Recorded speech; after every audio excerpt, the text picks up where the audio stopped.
Hello दोस्तों, कैसे हैं आप सभी। आज अपन अपनी वीडियो को स्टार्ट करते हैं जो कि बेस्ड है सीए फाउंडेशन एग्ज़ाम पे रिलेटेड। तो फ्रेंड्स, आज का जो टॉपिक है वो बहुत ज़्यादा इम्पोर्टेंट है। जो आज अपन टॉपिक डिस्कस करने वाले हैं वो करीब 8 से लेकर 15 मार्क्स तक का वेटेज रखता है। तो गाइस, वीडियो को पूरा एंड तक देखना। तो थोड़ा सा मैं जिस्ट दे दूँ, आज अपन डिस्कस करेंगे जितने भी इकोनॉमिस्ट हैं और उनकी थ्योरीज़ हैं, क्योंकि एग्ज़ाम में पूछा जाता है ये थ्योरी किसने दी थी और उस इकोनॉमिस्ट का नाम बताओ। तो अपन करीब 20 इकोनॉमिस्ट मान लो जो 100% बहुत बार पूछे गए हैं, तो आज अपन उनको डिस्कस करेंगे, ठीक है। तो पार्ट ए जो अपनी इकोनॉमिक्स वाली बुक है, क्वेश्चन उसमें से ही आएगा।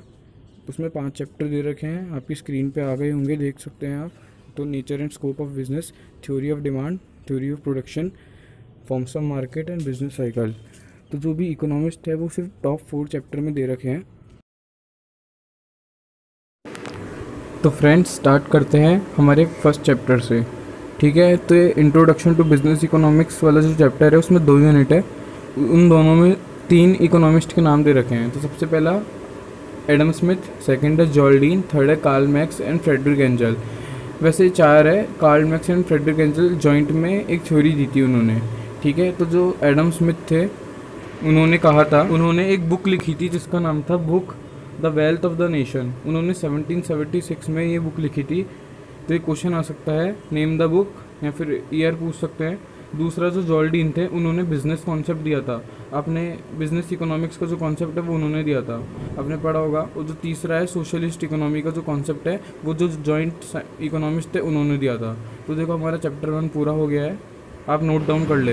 हाँ दोस्तों, एक और चीज़, जो Karl Marx and Friedrich Engel है उन्होंने सोशलिस्ट इकोनॉमिक का कॉन्सेप्ट दिया था। मतलब आप जानते हो 3 टाइप की इकोनॉमी होती है, कैपिटलिस्ट, मिक्स्ड और सोशलिस्ट। तो सोशलिस्ट वाली इन दोनों ने दी थी। और इन दोनों ने कहाँ दी थी, उनका एक वर्क था द कम्युनिस्ट मैनिफेस्टो 1848 में, उन्होंने वहाँ दी थी। अब अपन सेकंड चैप्टर स्टार्ट करते हैं, डिमांड एंड सप्लाई। तो आपकी स्क्रीन पे आ गए होंगे। हाँ तो फ्रेंड्स, अब देख सकते हैं जो 4 इकोनॉमिस्ट के नाम आए हैं। पहला है Thorstein Veblen, second Alfred Marshall, third है हिक्स एंड एलन, फोर्थ है Robert Giffen, sir Robert Giffen. तो आप देख सकते हैं थॉर्स्टीन वेबलिन ने इफ़ेक्ट दिया था, वेबलिन इफ़ेक्ट। आपने 3-4 इफ़ेक्ट पढ़े होंगे, डेमोन्स्ट्रेशन, वेबलिन, ऐसे वेबलिन इफ़ेक्ट दिया था थॉर्स्टीन वेबलिन ने। आप उनके नाम से भी ये इफ़ेक्ट याद रख सकते हैं। और जो सेकंड पे एल्फ्रेड मार्शल थे, उन्होंने 3-4 लॉ दिए थे। जो सबसे कॉमन लॉ है आप जानते हो, law of demand, law of DMU, law of supply, ये एल्फ्रेड मार्शल ने दिए थे। थर्ड है हिक्स एंड एलन, इन्होंने सब्स्टिट्यूशन इफेक्ट दिया था। वो होता है ना सब्स्टिट्यूशन इफेक्ट, कॉम्प्लीमेंट्री इफेक्ट, तो उसमें सब्स्टिट्यूशन इफेक्ट। फ्रेंड्स, मैं ये अज्यूम करके चल रहा हूँ आपको सारी थ्योरीज क्लियर है इकोनॉमिक्स की। तो अब अपन अपने चौथे इकोनॉमिस्ट के ऊपर चलते हैं जिनका नाम है सर रॉबर्ट गिफिन। आपको इनके नाम से पता लग गया होगा, जो गिफिन गुड्स है वो इन्होंने ही दिए थे। उनकी थ्योरी सर रॉबर्ट गिफिन द्वारा दी गई थी, ठीक है दोस्तों।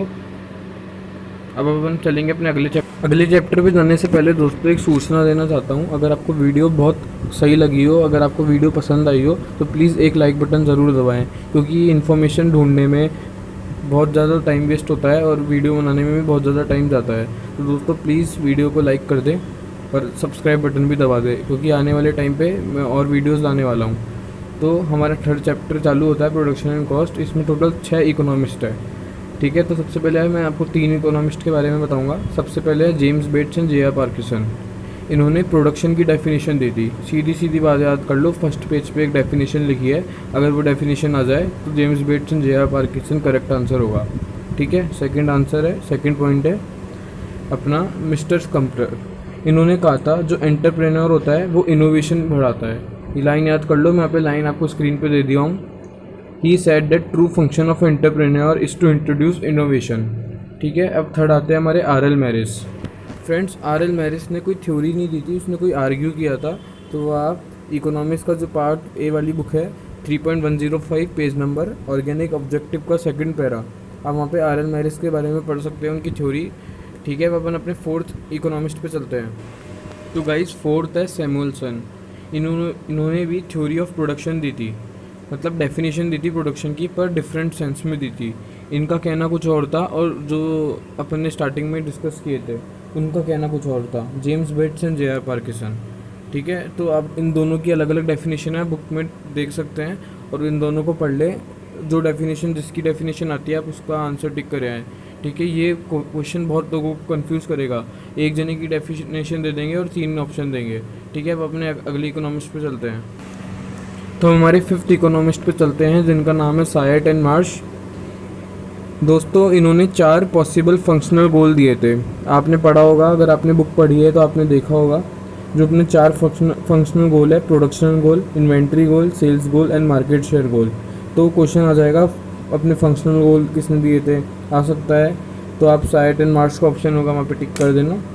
ठीक है, अब अपन चलते हैं अपने अगले इकोनॉमिस्ट की तरफ जिसका नाम है ए वर्ल्डी एंड जीसी मीन्स। ये भी 2 जॉइंट इकोनॉमिस्ट है, जैसे ऊपर सायट एंड मार्श थे। तो ठीक है, इन्होंने क्या कहा था, इन्होंने बस सीधी सीधी बात कह दी थी, जो ओनरशिप होती है और मैनेजमेंट होता है वो दोनों डिफरेंट सेट है। मतलब 2 सिक्के के अलग अलग पहलू है, जैसे हेड एंड टेल होते हैं वैसे ओनरशिप एंड मैनेजमेंट दोनों डिफरेंट है। ठीक है, ये भी कंप्लीट हुआ, हमारा प्रोडक्शन वाला चैप्टर भी कंप्लीट हो गया है। अब अपन अपने नेक्स्ट चैप्टर पे चलेंगे। तो गाइस, सब्सक्राइब करना मत भूलना।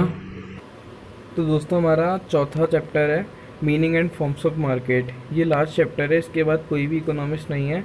तो आप देख सकते हैं यहाँ पे 2 ही इकोनॉमिस्ट दे रखे हैं, David Ricardo and Alfred Marshall. David Ricardo ने रिकार्डो थ्योरी ऑफ लैंड, वो डेविड रिकार्डो द्वारा दी गई है।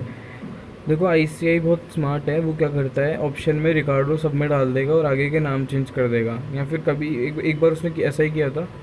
तो आप याद कर ले, डेविड रिकार्डो ने रिकार्डो थ्योरी ऑफ लैंड दी थी और एल्फ्रेड मार्शल ने इस चैप्टर के अंदर टाइम एलिमेंट समझाया है। ठीक है, टाइम एलिमेंट किसने दिया है, एल्फ्रेड मार्शल ने। ये भी हुआ। अब अपनी वीडियो को अपन वाइंड अप करेंगे। ये लास्ट चैप्टर था क्योंकि बिजनेस साइकिल में कोई मेन इकोनॉमिस्ट नहीं है। एंड गाइस, अगर आपको वीडियो सही में अच्छी लगी हो तो प्लीज़ लाइक एंड सब्सक्राइब कर दें, क्योंकि बहुत मेहनत गई है इस वीडियो को बनाने में। ठीक है, बाय बाय।